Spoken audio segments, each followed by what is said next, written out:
would continue to pour carbon dioxide into the atmosphere along with other pollutants. The burning of sulfurous coal would increase the incidence of acid rain and destroy the forests. The forests are the only thing that keep the balance between oxygen and carbon dioxide. Since then, it's not just acid rain. We have been depleting the forests at an unbelievable rate. There's almost no rainforest left on the face of this planet now. The rate of pollution is unbelievable. At one point, we actually had rivers in this country that would burn if you lit a match anywhere near them. The whole length of the river would burn. It's incredible. There were whole rivers that were nothing but soap suds.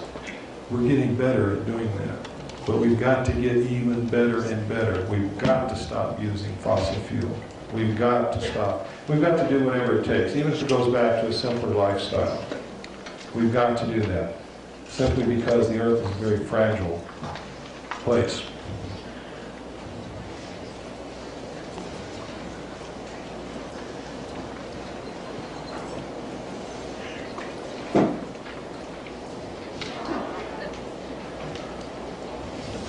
Does that answer your question, sir?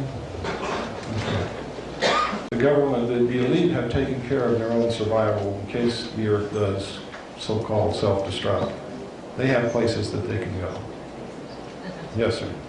Is the catalytic converter one of the main contributors to acid rain because it puts out sulfur dioxide? Absolutely. Sulfur dioxide is mixed with moisture? Or yes, to get rid of one pollution, they create another one. It's because the only answer is to stop driving cars. That's the truth. And there is a benefit to horses, believe me. Yes, ma'am. Mr. Cooper, given the endangered condition of our planet, of which we're all painfully aware, what is your personal opinion as to the reason why these alien races want our planet? I'm not sure that they want it. There's no evidence that they've attempted to take it from us. I think they want to live here with us. I think there's things here that they want. I think that they find us mystifying in certain ways. There are some aliens who do not have the ability to love or get angry. They don't have emotions. They are very goal-oriented, very scientific. They go about their business. They don't understand it when we get hurt. They don't understand it when we cry. They don't understand it when we love someone. And they seem to be studying that devoting a lot of attention to it for some reason. There are other ones who are just here to watch. They're not interfering in anything and won't interfere. They're just looking. They're just watching. They're just studying. They don't interfere with anybody. They don't bother anybody. There are some here doing, unfortunately, some bad things. Yes, sir, in the back. Yeah, just a couple of questions. One might have already been answered. I'm wondering, can you speak up, please? How would the aliens fit in with a one-world government? Is there any master plan that they have? And also, do we know really where they came from? We know what they told us.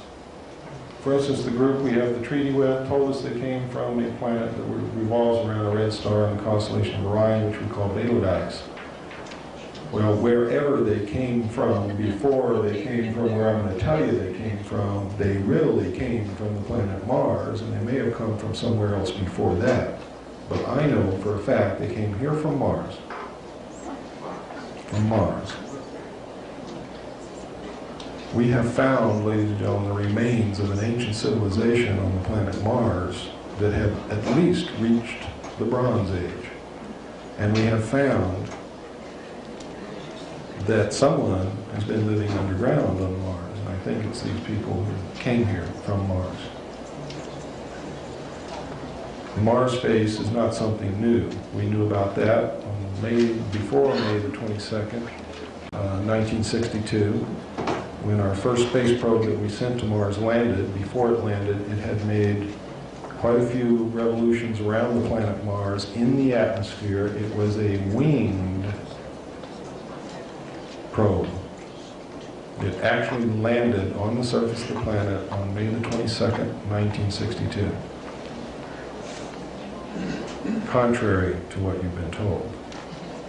We knew and photographed the face on Mars, the pyramids, the remains of cities, and many, many other that time. I have a letter here in my briefcase that will confirm that. Yes, sir. So you're confirming much of the alternative 3 scenario?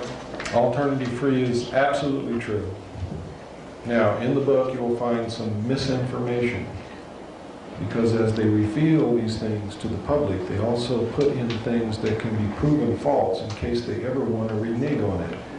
And you have to remember that the first purpose of the contingency plan, known as Majestic, was to test the reaction of the public to the truth with supposedly true information which could be proven false at a later date because false information is mixed in with it.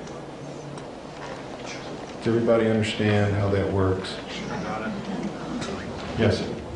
Is there any way to tell whether there are good aliens or bad aliens, or is there any way to contact or places to go where you can see them that are, like you said? I can't take the responsibility of telling you who is good and who is bad because I can't make that determination. There's so much lies and so much deception mixed in with the good aliens and the bad aliens that I cannot determine who is who and what is what and what is deception and what is reality. And I advise all of you to take extreme caution in making any kind of judgment, because the bad ones will present themselves to you as being good to manipulate you. The good ones will lie to you to manipulate you to reach their ends, which they think is good for you. Some of them have a policy that they won't interfere with you no matter what. They just won't have anything to do with us. Yes, sir. Is there any way to tell whether there are good aliens or bad aliens, or is there any way to contact or places to go where you can see them that are, like you said? I can't take the responsibility of telling you who is good and who is bad because I can't make that determination. There's so much lies and so much deception mixed in with the good aliens and the bad aliens that I cannot determine who is who and what is the deception and what is reality. And I advise all of you to take extreme caution in making any kind of judgment, because the bad ones will present themselves to you as being good to manipulate you.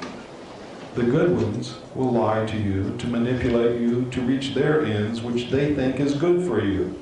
Some of them have a policy that they won't interfere with you no matter what. They just won't have anything to do with us. Now, somebody sent up a note that says, I am very concerned about the statement you made that there is deception coming from good and bad. What deception is coming from good ETs? Is this possibly a lack of spiritual understanding on your part? No, it's a part of in-depth investigation and questioning and finding out the truth rather than accepting what I hear and what I see. That is what is the result of. For instance, would you say that the good aliens who led the Jewish tribes out of Egypt were good or bad? Why? Didn't they save them? Didn't they lead them? Didn't they give them food? Didn't they give them water? But they saved them, didn't they? Didn't they save them? Wouldn't you say that was a good act? But how did they accomplish it? They deceived them. They said that they were God.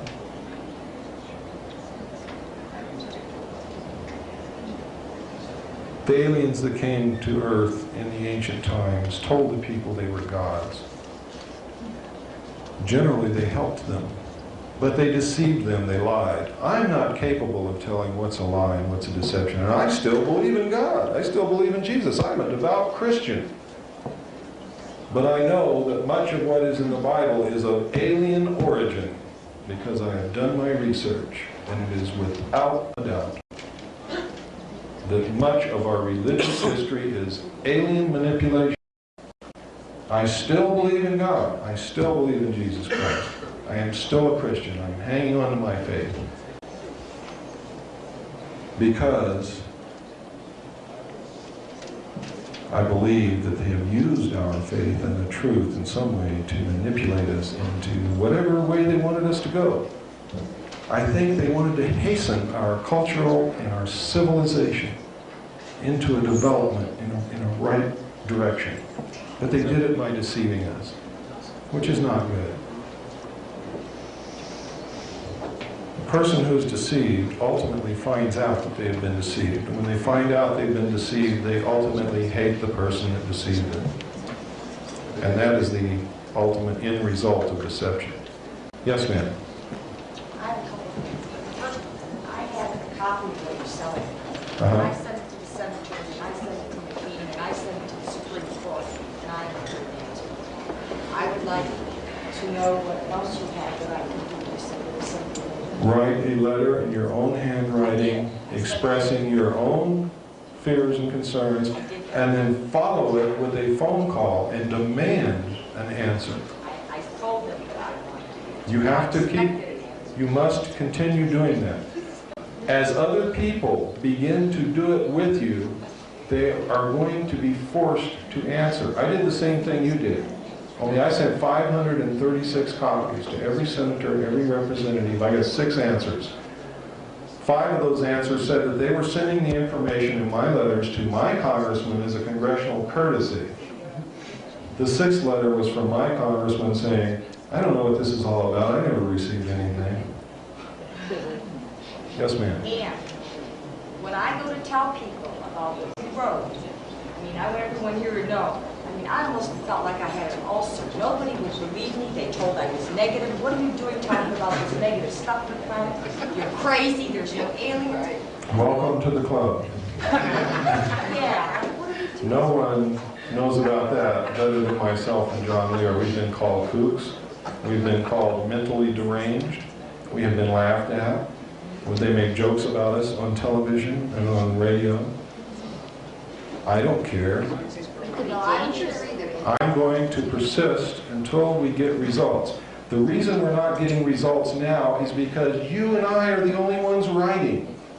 You and I.